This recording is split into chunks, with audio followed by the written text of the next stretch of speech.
Praise the Lord. இன்னைக்கு ஏசப்பா உங்களுக்காக சொல்கிற வார்த்தை என்ன அப்படின்னா, அவன் சத்துருக்களுக்கு வெட்கத்தை உடுத்துவேன், அவன் மீதிலோ அவன் கிரீடம் பூக்கும் என்றார். ஆமீன். நம்முடைய வாழ்க்கையில் நமக்கு என்னென்ன செய்ய வேண்டும் என்பதை கர்த்தர் ஒரு திட்டமாக வச்சுருக்காரு. நமக்கு விரோதமாக எழும்புகிற சத்துருக்கு என்ன செய்யணும் என்பதையும் அவர் அறிந்திருக்கிறாரு.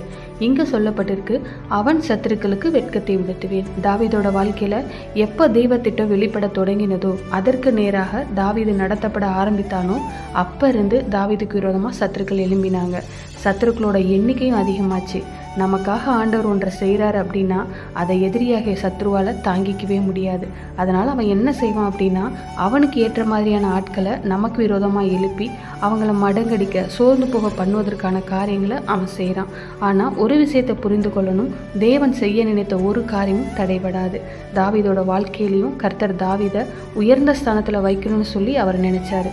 சவுல் எவ்வளவோ தடுத்து பார்த்தான், ஒன்றுமே முடியல. கடைசியில் சவுலே வாயை திறந்து சொல்கிறாரு, நீ ராஜாவாக தான் இருப்ப அப்படின்ட்டு. சத்துருக்களை வெட்கப்பட்டு போக பண்ணுகிற தேவன். இந்த நாளில் இந்த வார்த்தையை கேட்டுக்கொண்டு இருக்கிற உங்கள் வாழ்க்கையில் நீங்கள் முன்னேறக்கூடாது, இவங்களுக்கான இந்த ஸ்தானத்தில் இவங்களை உட்கார வச்சிடக்கூடாது அப்படின்றதுல சத்ரு எவ்வளவு வேகமாக செயல்படுறானோ அதை விட வேகமாக செயல்படுகிற கர்த்தர் உங்களுக்கு உண்டு. அவர் நல்ல தெய்வம், அவர் தான் நம்முடைய ராஜா. நிச்சயமாக தேவன் நமக்கான ஸ்தானத்தில் நம்மளை கொண்டு வைப்பார். உங்களுக்காக தேவன் ஆயத்தம் பண்ணினது அது உங்களுக்குரியது. அந்த ஸ்தானத்தில் நிச்சயமாக உங்களை கொண்டு வைப்பார்.